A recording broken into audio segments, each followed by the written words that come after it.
दोस्तों, मेरा नाम अरुण कुमार है और मैं बात कर रहा हूँ यूट्यूब चैनल हेल्थ नेशन 8586 से। मैं आज आपको ये जानना चाहता हूँ कि क्या सीढ़ियाँ चढ़ते वक्त आपके घुटनों में कट कट की आवाज़ आती है या फिर आपको बेवजह थकान महसूस होती है। अगर हाँ, तो आज का वीडियो सिर्फ आपके लिए है। हम बात करेंगे कैल्शियम और विटामिन डी के बारे में। क्या आप जानते हैं कि अगर आपके शरीर में विटामिन डी नहीं है तो आप चाहे कितना भी कैल्शियम खा ले अपने खाने से, अपनी डाइट से, वो किसी काम का नहीं है, क्योंकि कैल्शियम को ऑब्जर्व करने के लिए विटामिन डी की जरूरत होती है। हमारी हड्डियों को बेहतर करने में मदद करता है, हमारे दांतों की नींव है। हमारे शरीर का 99% कैल्शियम हड्डियों में ही होता है, लेकिन सिर्फ हड्डियों के लिए नहीं बल्कि हमारे दिल को बेहतर रखने के लिए, स्वस्थ रखने के लिए और हमारी मांसपेशियों को काम करने के लिए भी कैल्शियम की बहुत अत्यधिक जरूरत है। इसके बिना हमारी मांसपेशियां प्रॉपर रूप से काम नहीं कर पाएंगी, बार बार क्रैम्प्स बॉडी में आएंगे। कैल्शियम की कमी के बहुत सारे लक्षण हैं। एग्जाम्पल के तौर पर, अगर आपके नाखूनों का जल्दी जल्दी टूटना या मांसपेशियों में खिंचाव आना यानी कि क्रैम्प्स जिसे हम बोलते हैं, या हाथ और पैरों में झुनझुनी का महसूस होना, ये कैल्शियम की डेफिशिएंसी के लक्षण हैं। यानी आप इससे समझ सकते हो कि हमारे शरीर में कैल्शियम की कमी हो गई है। अब बात करते हैं विटामिन डी की।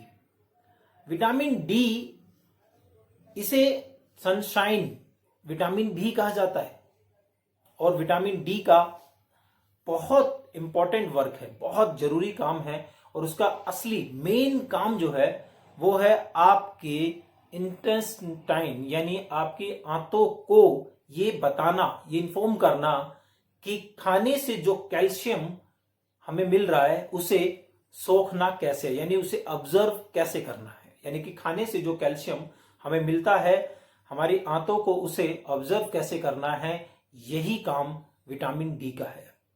इसीलिए विटामिन डी और कैल्शियम दोनों इतने इंपॉर्टेंट है, बहुत इंपॉर्टेंट है। विटामिन डी के कैल्शियम यानी विटामिन डी के बिना कैल्शियम शरीर से बाहर निकल जाता है, हड्डियां खोखली होने लगती हैं और कैल्शियम और विटामिन डी को आप कहां से ले सकते हैं, इसके बारे में भी मैं आपको आगे बताने वाला हूं। जैसे कैल्शियम और विटामिन डी को लेने के बहुत सारे हमारे खाने में यानी कि हम अपनी डाइट में शामिल कर सकते हैं। जैसे कैल्शियम के लिए हम डेयरी उत्पाद को शामिल कर सकते हैं, हम दूध का सेवन कर सकते हैं, हम दही का सेवन कर सकते हैं, पनीर का सेवन कर सकते हैं। शाकाहारी लोगों के लिए तिल, बादाम और हरी पत्तेदार सब्जियों का अत्यधिक सेवन यानी कि उन्हें अपनी डाइट में सही मात्रा में लेना उनके लिए बहुत लाभदायक होगा। इसी तरह से विटामिन डी की मात्रा को बढ़ाने के लिए भी हम सोया मिल्क, टोफू का इस्तेमाल कर सकते हैं। और सबसे इंपॉर्टेंट चीज कि विटामिन डी की अगर हमें पूर्ति करनी है नेचुरल रूप में, तो सुबह 15 से 20 मिनट आप जो गुनगुनी जो धूप होती है, मीठी मीठी जो धूप होती है सुबह सुबह की, आप उसमें 15 से 20 मिनट बैठिए और आपका शरीर विटामिन डी को सूरज की रोशनी से ऑब्जर्व करेगा। उससे बेहतर मुझे नहीं लगता कि कुछ हो सकता है। इसी तरह से फैटी फिश और अपने खाने में शामिल कर सकते हैं, मशरूम को अपने खाने में शामिल कीजिए, अंडे को अपने खाने में शामिल कीजिए। उसका पीला भाग विटामिन डी का अच्छा स्रोत है। अगर आपको कैल्शियम की या विटामिन डी की बहुत ज्यादा जरूरत है और बहुत सारी प्रॉब्लम्स आपकी बॉडी में हो रही है, तो इसके लिए आप अपने डॉक्टर से मिल सकते हैं। डॉक्टर अगर आपको कोई सप्लीमेंट ऐड करने के लिए कहता है तो आप उसको ले सकते हैं, क्योंकि कई बार हमारी डाइट से, हमारे खाने से कैल्शियम और विटामिन डी हमें प्रॉपर नहीं मिल पाता, तो हमें कुछ सप्लीमेंट्स को भी ऐड करना पड़ता है।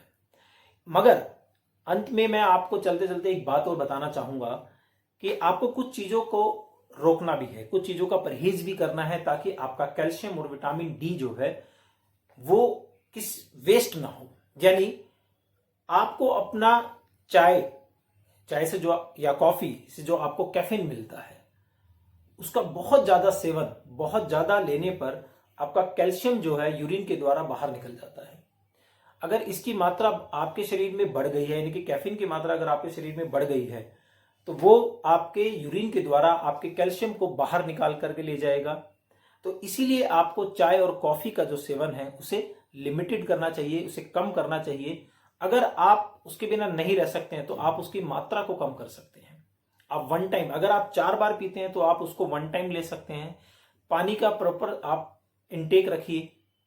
इसी तरह से जब आपके शरीर में कैल्शियम कम हो जाता है तो आपका शरीर आपकी हड्डियों से कैल्शियम को लेना शुरू कर देता है, जिसका बेसिक सा कारण होता है एक बहुत ही खतरनाक प्रॉब्लम, वो है ऑस्टियोपोरोसिस, यानी हड्डियों में छेद होना। और ये बहुत ही खतरनाक बीमारी है। इसमें हमारे शरीर की जो हड्डियां हैं उनमें छेद हो जाते हैं, बहुत वीक हो जाती है, कमजोर हो जाती हैं। खासतौर पे महिलाओं में ये बीमारी देखने को मिलती है। तो दोस्तों, आप अपनी हड्डियों का ख्याल रखिए ताकि आपका बुढ़ापा भी जवानी की तरह मजबूत रहे। अगर आपको यह जानकारी अच्छी लगी हो तो वीडियो को प्लीज लाइक कीजिए, सब्सक्राइब कीजिए और अपने परिवार में अपने दोस्तों को शेयर करना ना भूलें।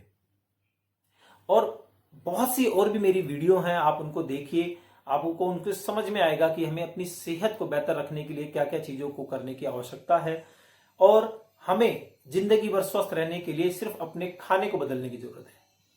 इसी तरह से आपका विटामिन डी लेवल आप चेक कीजिए और मुझे कमेंट्स में बताइए कि उसका लेवल क्या है। मैं आपकी पूरी हेल्प करूंगा उसको बेहतर करने में। Thank you so much everyone, bye bye, नमस्ते।